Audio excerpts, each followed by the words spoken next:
So thank you for joining us today.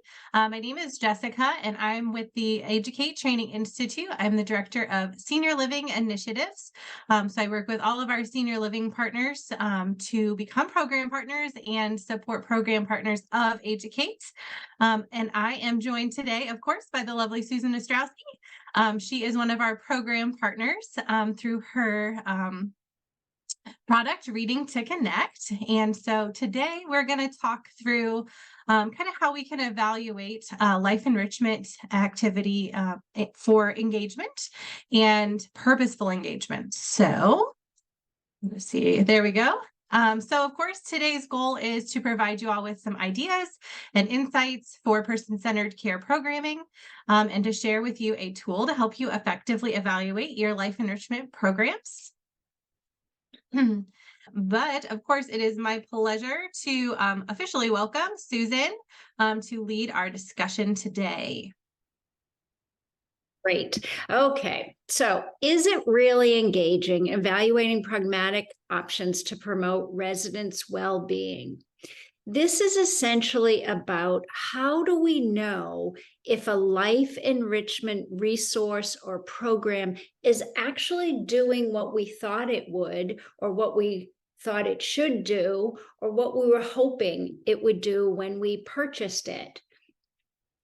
And by life enrichment resources, I mean anything from music to art to volunteer time to bingo to plants and gardens and baby dolls, all that good stuff, computer programs, all that good stuff that we maybe hear a lot about as producing good things for residents. But how do we really know? How do we really measure it?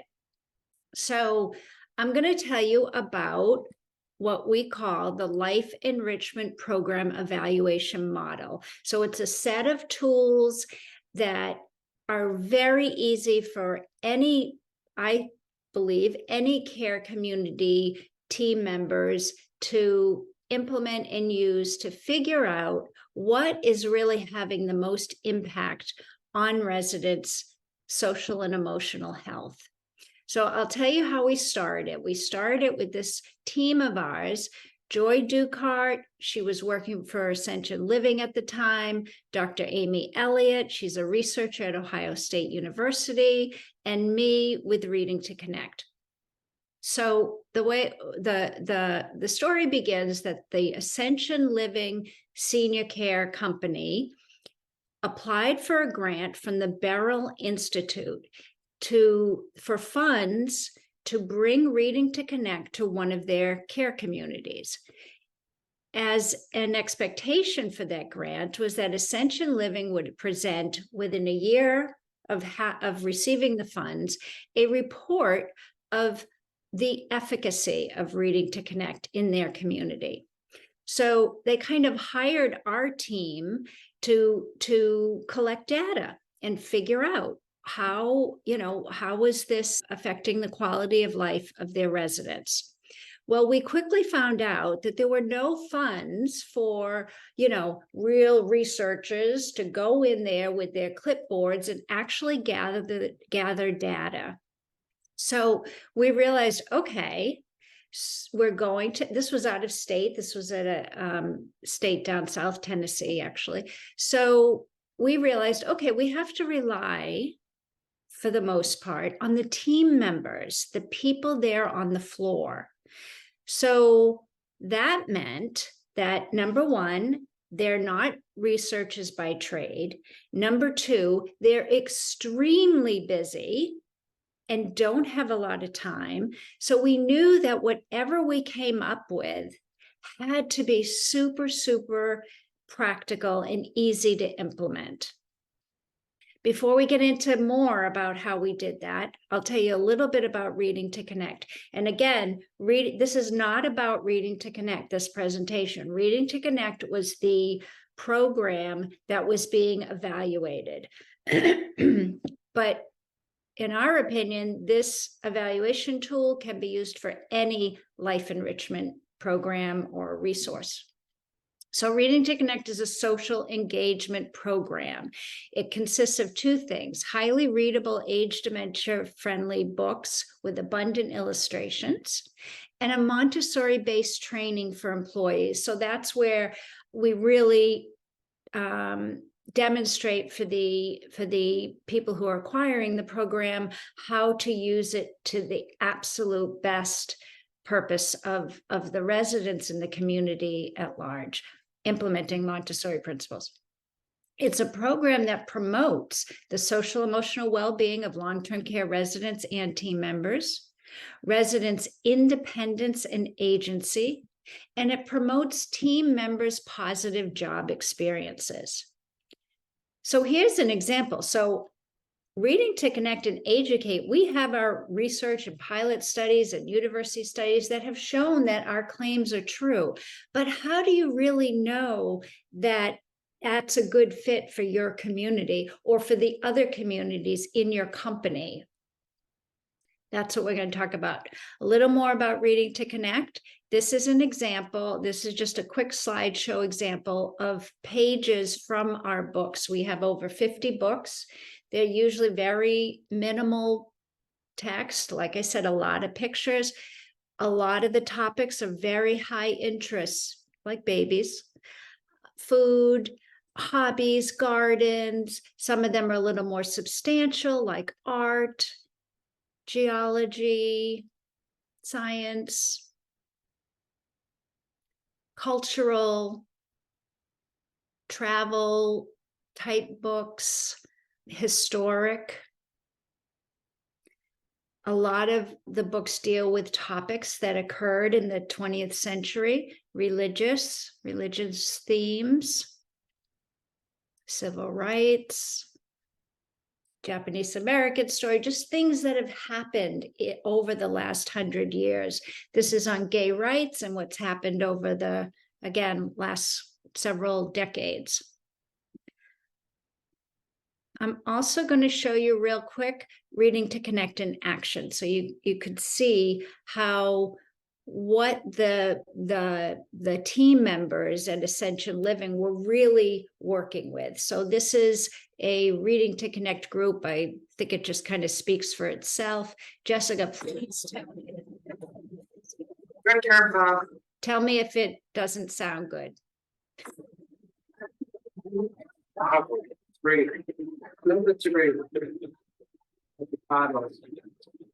The female northern cardinal is a unique bird. She's one of the few female birds who sings. Yum, yum. Yum, yum. Bird is surprised. Okay, finches are among the strictest vegetarians in the bird. Oh, okay. I got it. Feeling everything's going my way. I got it.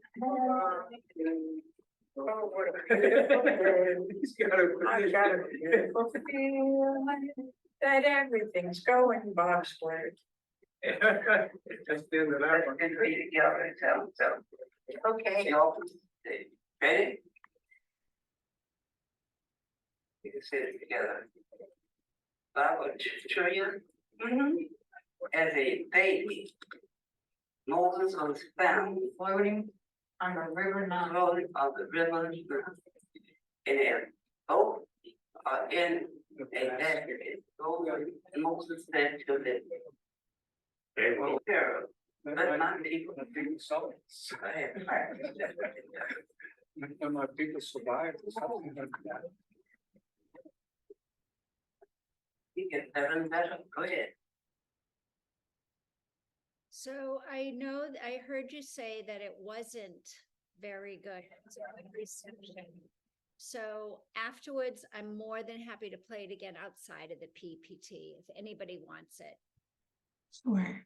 Perfect, Susan. Well, thank you so much for sharing a little bit of the backstory on the product that you used, your Reading to Connect program, to kind of lay the foundation for developing these tools to help us all with engagement evaluation and making sure that the efficacy is providing us with exactly what it is that we're looking for. And I think that that's why we're all here today, right? Tia, I loved your comment. I also apologize if the video wasn't fantastic, but like Susan said, we can certainly share that after the fact. If any of you would like to see that, we'd be happy to do that. But as Tia and then my colleague Julie mentioned, it is fantastic, even without the audio, to see how they are interacting with one another. They're smiling, they're engaged in something purposeful and not kind of milling about the environment. They have a task at hand, they have peers that they're interacting with. And so that's just kind of a snippet of the power of not only Reading2Connect, but any purposeful, engaging life enrichment program, right? And that's the goal that we all have set forward for all of our activity programming within our communities or any of the other entities that we serve. So I think this video sets a fantastic standard on what we want to look for when we're providing activities. So Susan, I'll turn it back to you. I just wanted to add my 2 cents. Sure. Any other questions at this point? Check the chat. I don't see any questions at this time, Susan. Okay, good. Okay, so before we get into the model and what we developed, again, let's talk a little bit about why this is important. Research has been documenting what workers in the field have known for years, that poor social emotional well-being, things like loneliness, boredom, feelings of helplessness that comes from eating an alternative, in older adults results in increased agitation, aggression, falls, poor sleep, illnesses, dependency on care, etc., etc., etc. An already stressed senior care industry becomes more burdened in all aspects when companies do not actively acquire and implement effective resources that foster meaningful social engagement for individuals living with cognitive changes. So why isn't it happening? Why is the typical engagement or activity department severely underfunded? And I could go on for that for a long time. But I think one of the barriers is that we don't have a way to figure out what works and what doesn't. Unless we're willing to, a company is willing to bring in researchers, qualified researchers, how else do they really measure what's going on in the effect of something? So how do we evaluate the fit of a new potential quality of life engagement opportunities in the community? So they've purchased a program, or they've started, a program, or they bought a big computer thing, and everybody says, yeah, I think they like it, or yeah, they seem to like it. And they can't really move further than that. So if the activity professionals are saying, look, this is working well in this part of the building, we want it in other places in the building. Or if a corporate leadership comes in and says, boy, it seems like we should have this in our other buildings. But you can see the hesitation if they don't really have anything concrete to show and prove that it is making people's lives better. And then how do we evaluate the value of existing quality of life investments? A lot of them have subscription plans. They're just kind of paying for them. But wouldn't it be great if there's a practical, simple way to assess, is this worth continued investment? So for financial planning and investment, we need a means of assessing impact. That's where we came up with the life enrichment evaluation model. It's practical and easy to implement. It's highly adaptable to any quality of life resource. Highly adaptable to any setting, easily incorporated in daily routines and activities. Negligible cost of time and finances, and it provides the tools and procedures to collect qualitative and quantifiable data. We also provide in the model templates to present the data. But best of all, that we knew from the beginning, this information has to be based on the feedback of the people who work and live in the community, because a program may be wonderful in some communities, but not so great in another setting. And so it really we need to have a way to see how the fit of it. And let me just tell you that when we started this was not a memory care community that was, just rolling along, doing beautifully without any upset or problems. This was a community, when we walked in for the first time, had just lost their executive director, I think 2 days before. And that was the person that we were connecting with. We went in there. Most of the people didn't really know who we were or what we were doing there. So it was not unusual for long-term care to be going through a mini crisis. It was the end of COVID. Staff were still wearing masks, throughout the few months that we were there, that we were working with the community. There was, staff change, etc. So this to me was a very typical situation, sadly, of these settings. And yet we were able to pull really good data about, in this case, Reading2Connect.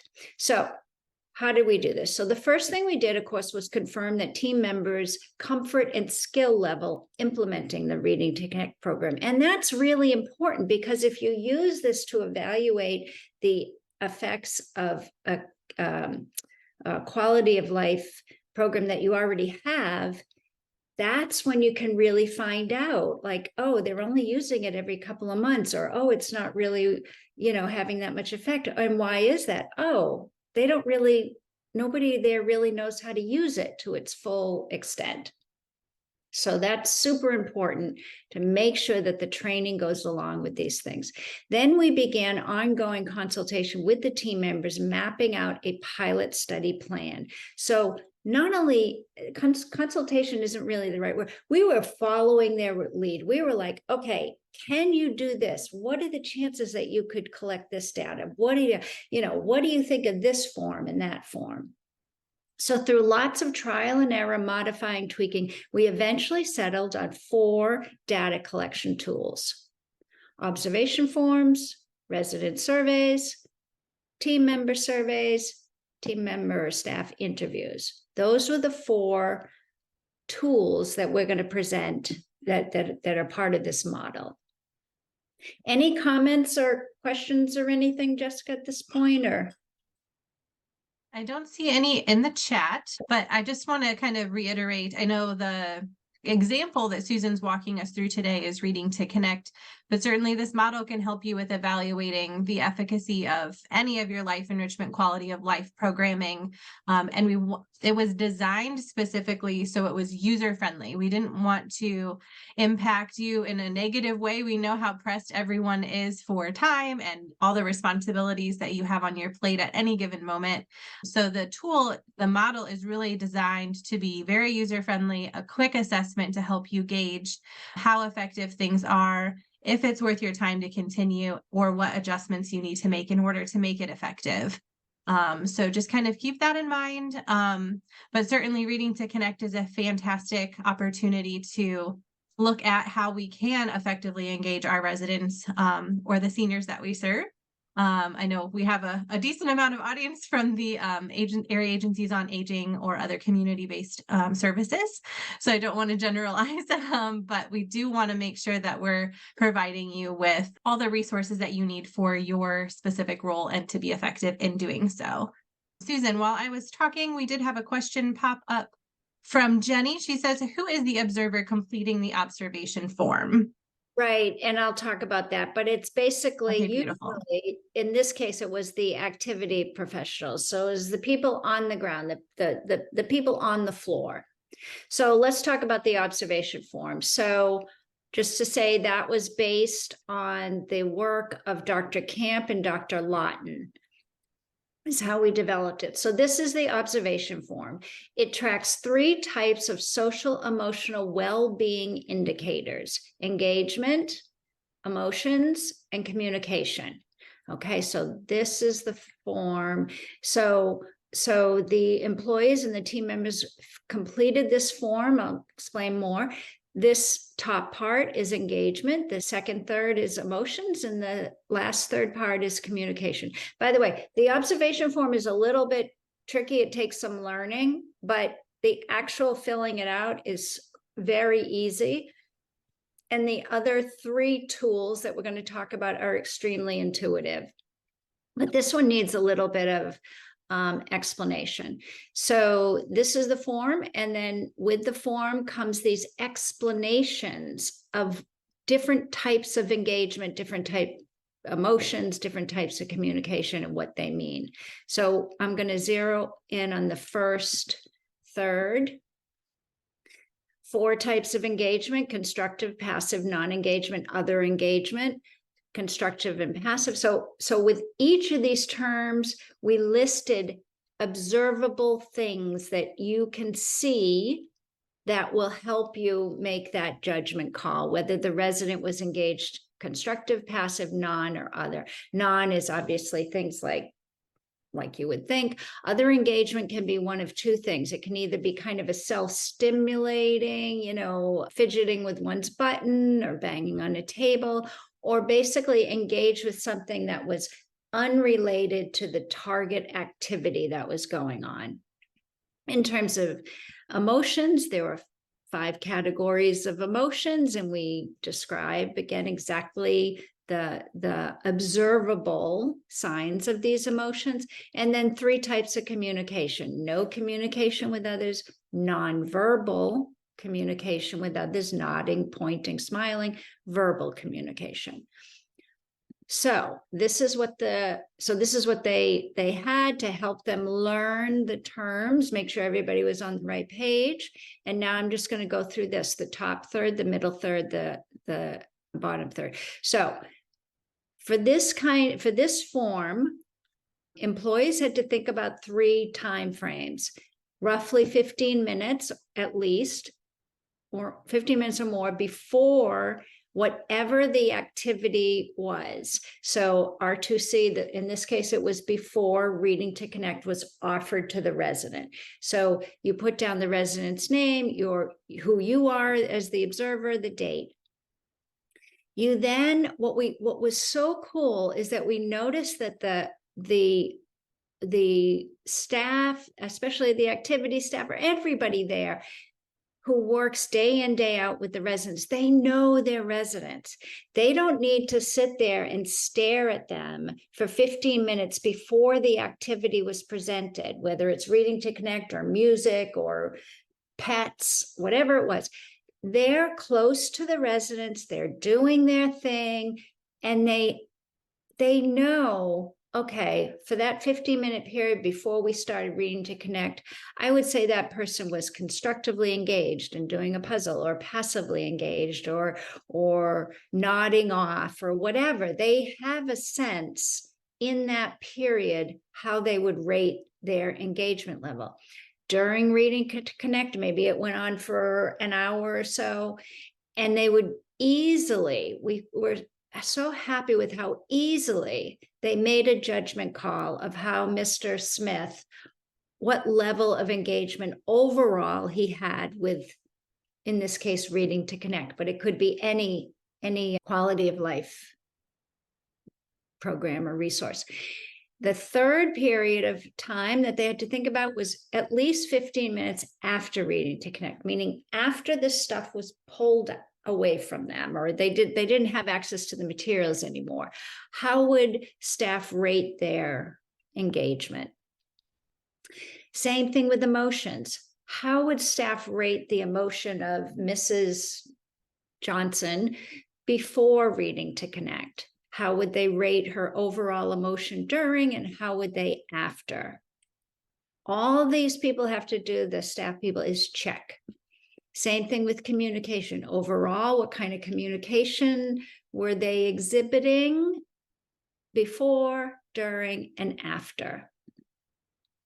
So again, this is the form, this is the explanation. Now, with this particular, in this setting, the team members there really didn't want to do it on the computer. They wanted it on paper. So they asked, and they did it with us. We set up folders in a few parts of where they spend their time. And on the top of the folder was the explanation. And inside the folder was a bunch of blank forms. And they could take them out and they could check, and then put them in the folder. That worked for them very nicely. So here, Susan, can you see this? Yes. before we move on too far from this engagement and emotion part of the evaluation, I did have a question. Heather asked if the emotions are something that you can change, or is this the most common emotions that you observe? Oh, that's so interesting. Good question. So this is where the researchers came in. This is where the researchers who have spent their lives doing things like this. This was Dr. Amy Elliott and her team at Ohio State. And they came up with these emotions as the spectrum that you would probably be quickly easy to assess. Does that make sense? Now, obviously, if somebody wants to use this, they modify it in any way that they think works. If they want to pull a different kind of information, obviously do that. How's that? Is that okay? Any other questions or?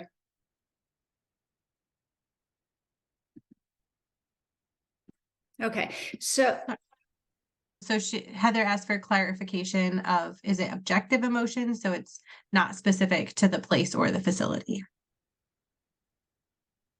So, well, let's go back. So the emotions that we came up with, but we weren't reinventing the wheel. We were looking at other quality of life studies and projects. So pleasure, anger, anxiety/fear, sadness, general alertness. And we came up with, we took that from the body of research already done with these kinds of things, but also through the time, we never heard, we always were asking the team members, how is this working? Is there anything that you would like to be recording beyond this? And we didn't get, they seemed that was okay, that covered what needed to be covered. Okay, we do have another question, I'm sorry. Is there a digital version for people who would like to do the evaluation with an iPad? Sure. Absolutely. Yeah. You can get in touch with AGE-u-cate afterwards. There's an ebook that has a lot of this, and absolutely no issues there. Yes. We did have a question in the chat, which I answered. So in case anyone did not see, and thank you for your reference, Susan, there will be an ebook download sent out to all of you after this webinar for your further information and also for your resource that includes these pieces of information. So you will receive that later today after the webinar. Okay, so I don't know if you can see this well enough. Jessica, can they see this? But this is an example.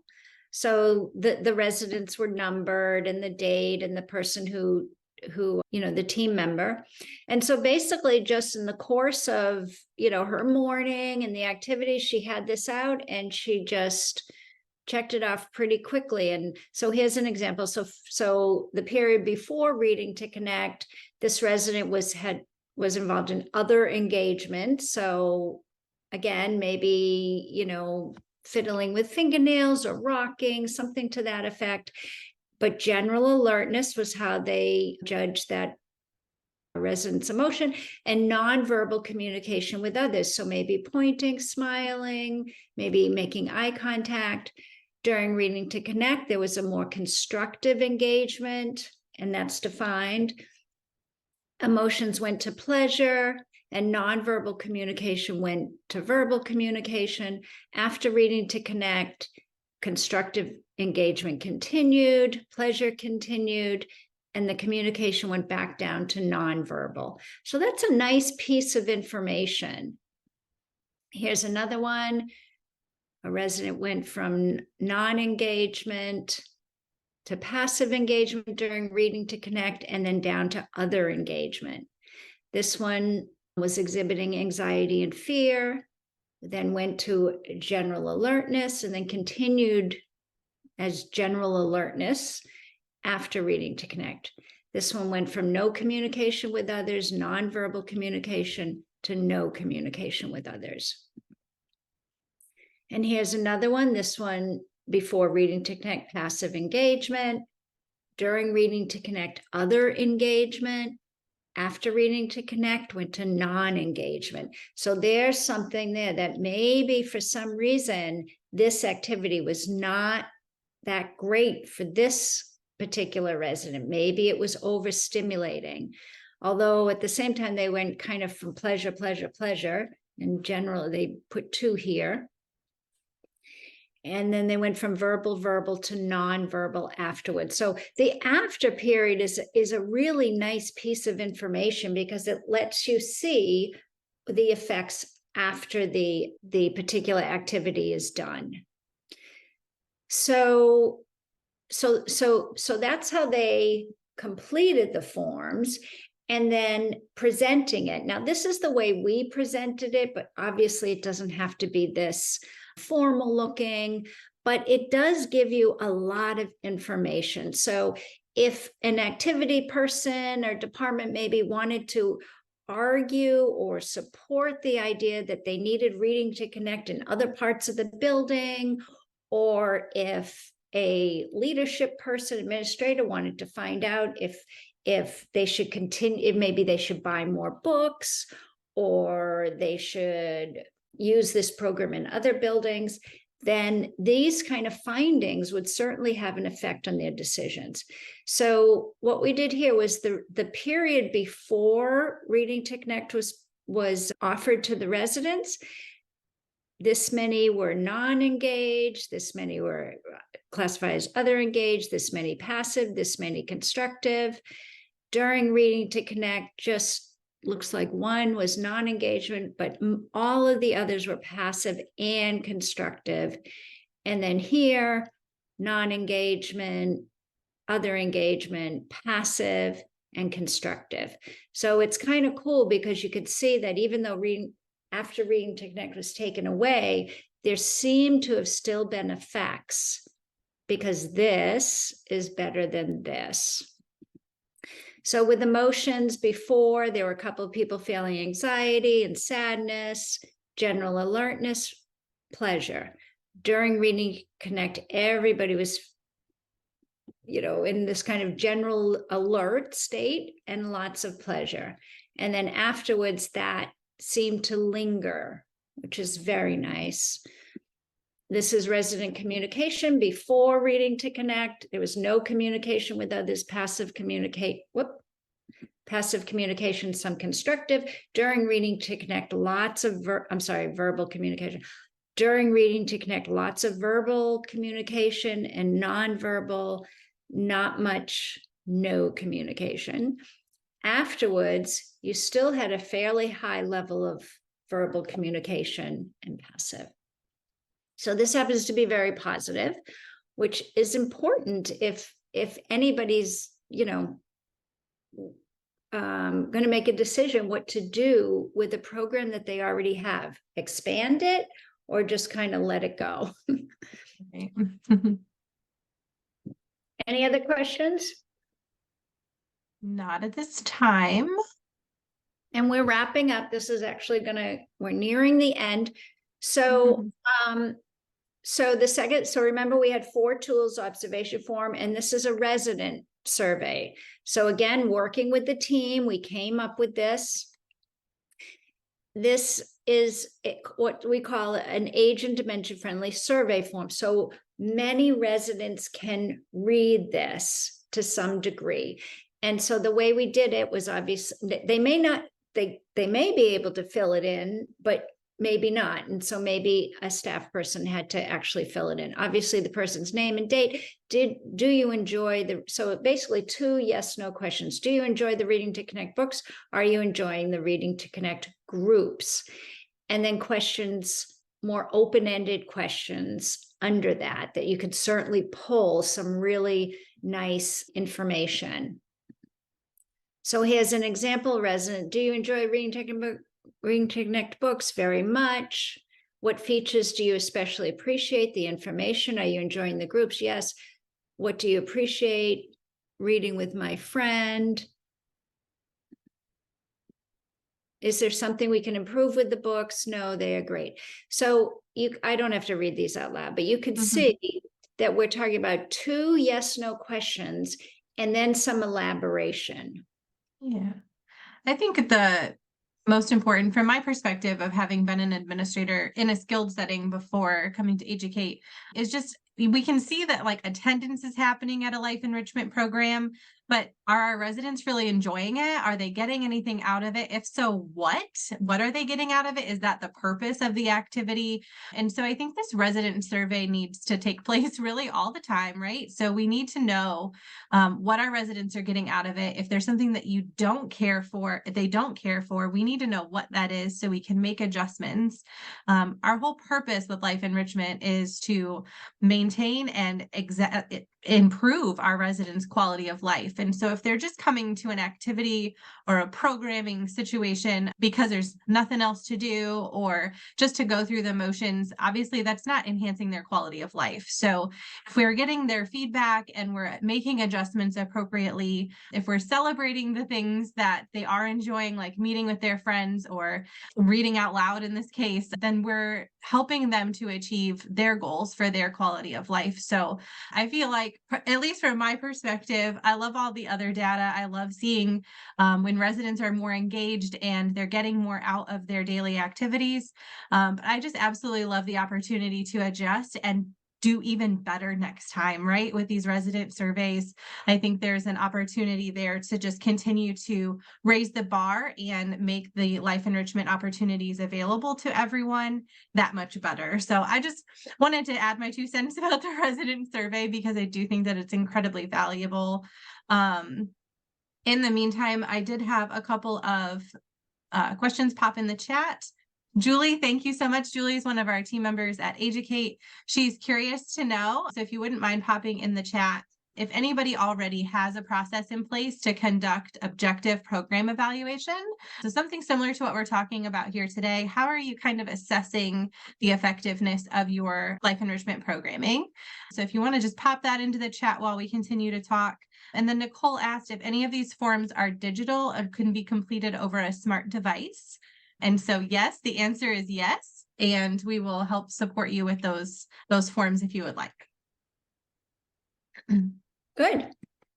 So this seems so simple, but that's again the beauty of this, these tools. It's like it's simple, but it's powerful, right? Now we made these fancy bar graphs, but you really don't have to. You could simply say of the 9 residents who were able to participate in these surveys with the resident survey form, 7 out of 9 said they enjoyed the books.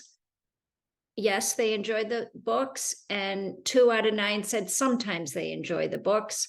9 out of 9 said they enjoy the groups. So that's powerful. That's data. It's quantifiable. It is what it is. So a couple months in, we began asking team members to complete their own surveys. Again, quantifiable. So it was a simple Likert scale, right? 1 totally disagree to 5 strongly agree. Now, the statements are very, very particular. The researchers again really thought long and hard and worked with the team members of what kind of information do we need about programs? It's more than just, yeah, they seem happy. I mean, that's important, but also what else can an engagement program do for or in a care community? And let's make sure we touch on all of that. So there are 10 statements residents indicate that they like. I'm not going to read them, but I'll show them to you and you can just read them yourselves.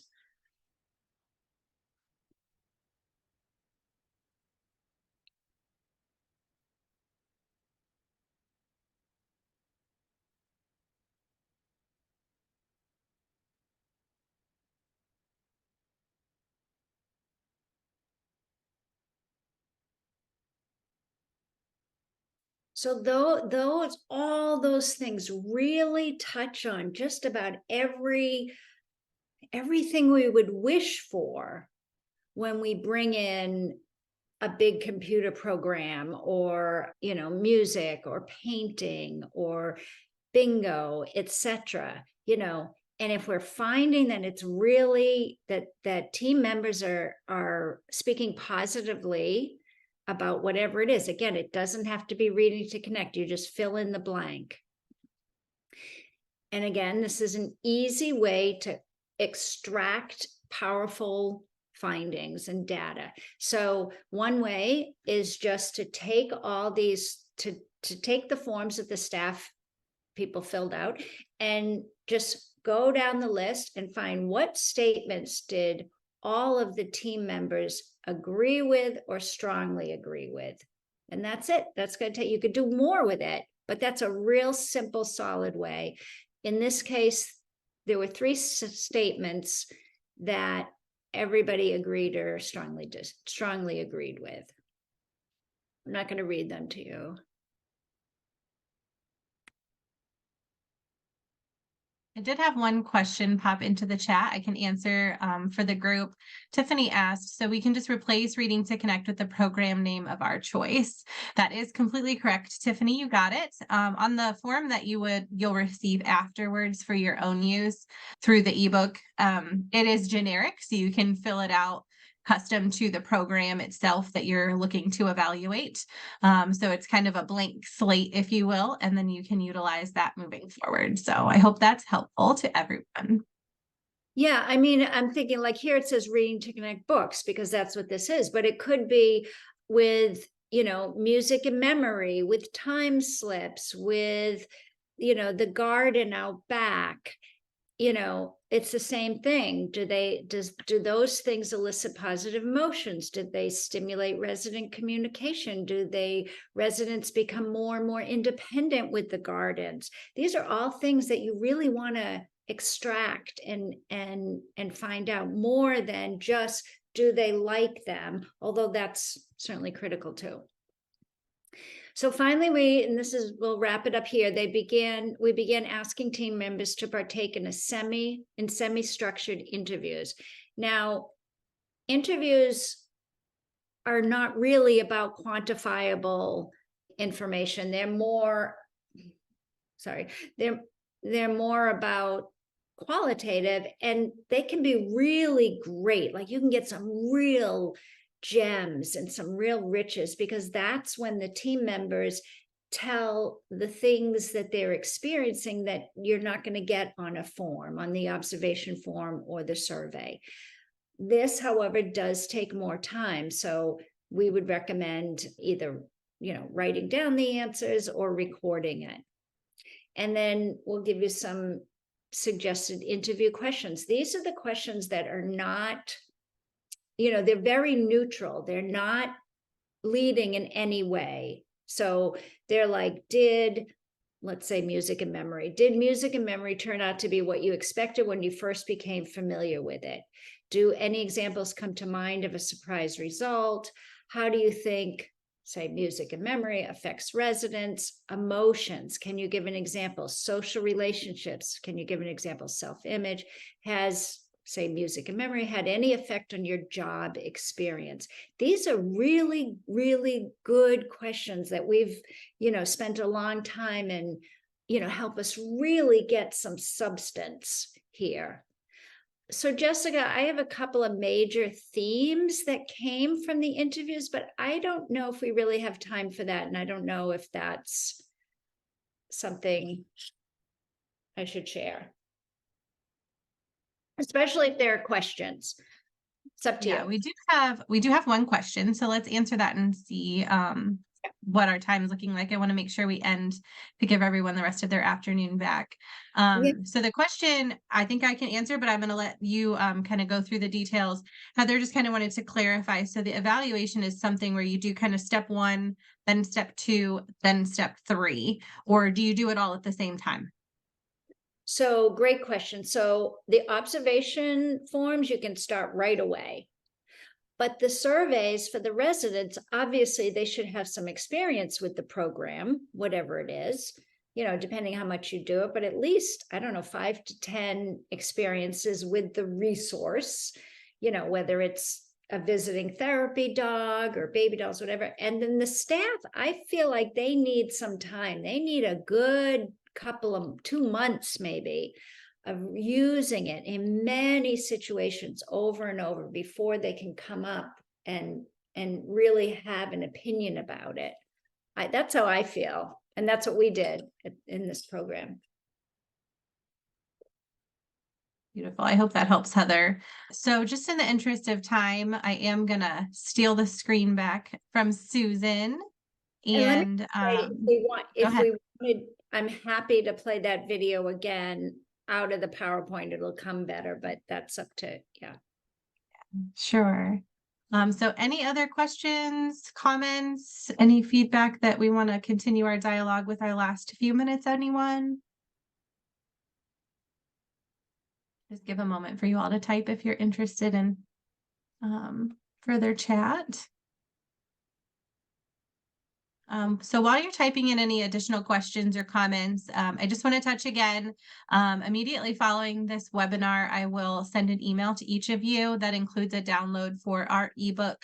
It has tons of resources and helpful hints really on how to kind of effectively evaluate your life enrichment programs like we've been talking all day today. It also includes that sample form so you can evaluate whichever program in your community of your choosing. And then, of course, if you guys have any questions moving forward, you can certainly reach out to myself or Susan. Our contact information is there on your screen. And certainly you can easily reply to the email that I send to you. And if it's something that I can't specifically answer about the research that went into this specific model or Reading2Connect itself, I can certainly grab Susan along for the conversation. But we are here as a resource for you, not only through that ebook, but for just future discussion or any other support that we can provide to you. That's Susan and I's goal. And I know our goal here at AGE-u-cate is to be a support system for all of you, because you're the ones out there that are doing the good work and you're strapped for time and resources. So whatever we can do to provide those things for you, that's really what we're here for. So I don't see any other questions. Let me just double check. Julie asked, yes, everyone will receive the ebook download, but otherwise we are, looks like ending a few minutes early. So we'll give you a few minutes for whatever you've got going on the rest of the day so you can get prepared for those things.